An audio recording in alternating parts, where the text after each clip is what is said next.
Released by Konami in 1993 on the PC Engine Super CD-ROM, Castlevania Rondo of Blood would be the first CD format game of the series. Directed by Toru Hagihara, the game would later be reimagined as a divisive port called Dracula X and later remade in 2.5D as Dracula X Chronicles. For story, the game features two new hunters, a young warrior named Richter Belmont and his relative, a talented summoner named Maria Renard, as it takes place after Castlevania Harmony of Dissonance and before Castlevania Symphony of the Night. For gameplay, the game is an action platformer requiring the player to jump and fight through 9 stages, plus 4 hidden stages, many of which feature a hidden alternate path with its own unique cutscenes and boss fights. For combat, Richter utilizes the whip alongside acrobatic dodging and 6 sub-weapons which can be empowered into a powerful item crash maneuver.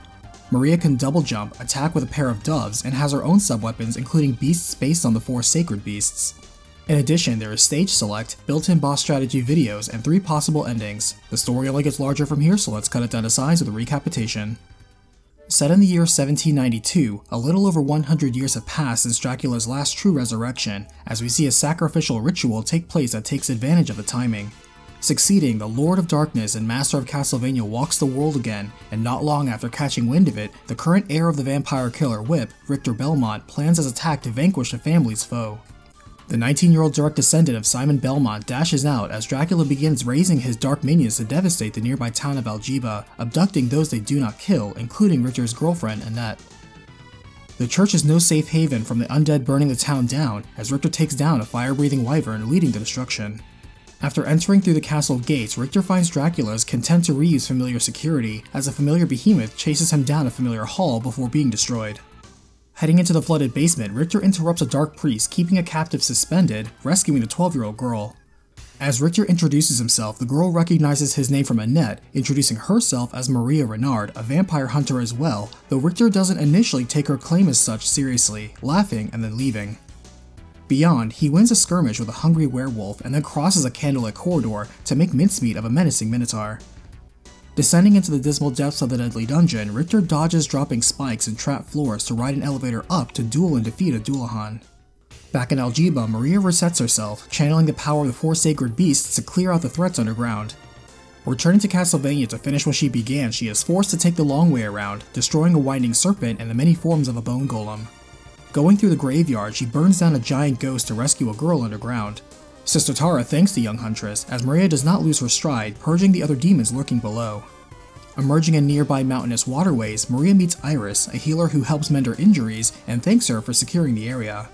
Dashing outside, Maria outruns the mobs of monsters behind her, finally making her way back into the castle and catches up with Richter.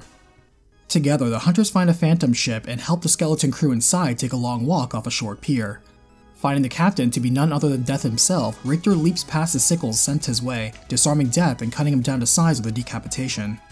At the same time, Dracula approaches Annette, who threatens to kill herself and offers her eternal life and power in exchange for drinking her blood.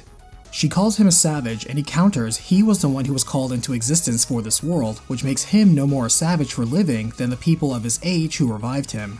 All the same, he adds that he will be the one to lead the world, savage or not, but is interrupted by the Dark Priest Shaft, who alerts him to the intruders in the castle.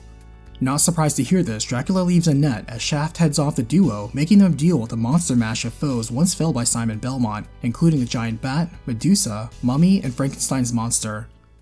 Shaft is taken down as the pair now climbs a clock tower, finding and freeing Annette.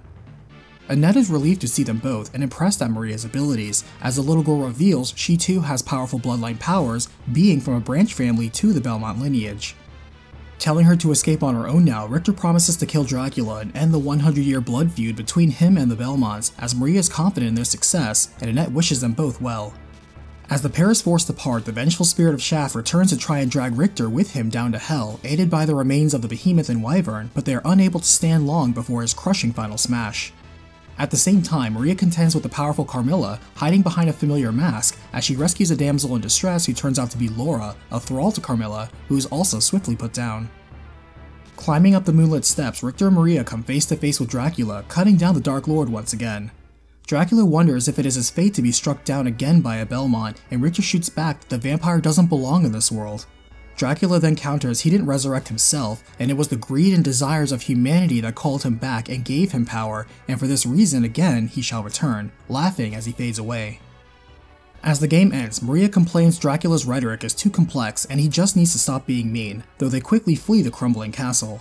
Taking one last look at Castlevania from a distance as it collapses, Richter rides away back to Annette as Maria strolls away, wondering how soon humanity would prove Dracula right.